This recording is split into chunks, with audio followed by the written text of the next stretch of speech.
بشك فرح البدار. السلام عليكم ورحمة الله تعالى وبركاته في هذا البث الأول والمباشر من المدرسة.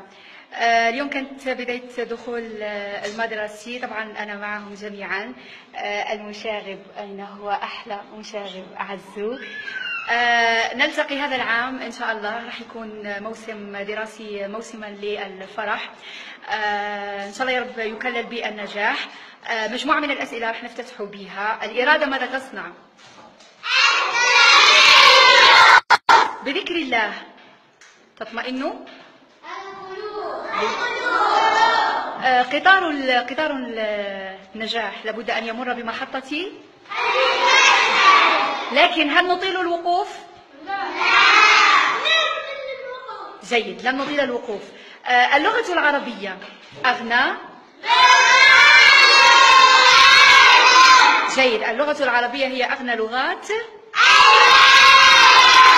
هذا العام سيكون لساني ولن نعبر بغير اللغة العربية.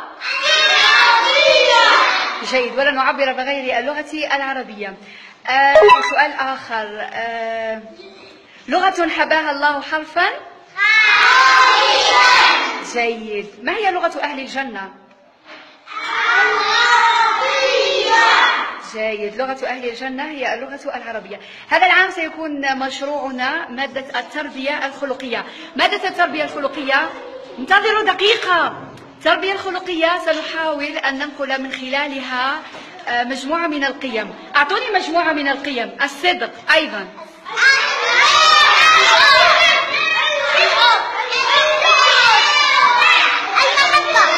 دقيقة فقط. التعاون، المحبة أيضا،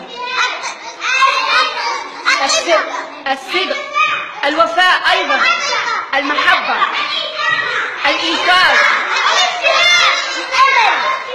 دقيقة فقط، دقيقة، الأمل، الاجتهاد، الصدق، الإيثار، مجموعة من القيم. نتمنى التعاون. دقيقة فقط أطفال، سكوت، كل واحد مكانه، يلا انطلقوا. جلوس كل واحد مكانه.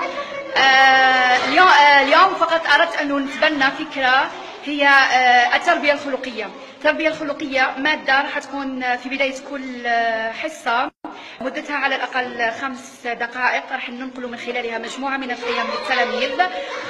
في نهاية الأسبوع يوم الخميس إن شاء الله راح تكون أسئلة أو مشروع إنتاج كتابي عن تلك القيمة. انتبهوا معي. سؤال أخير، الإرادة ماذا نصنع بها؟ إلى اللقاء.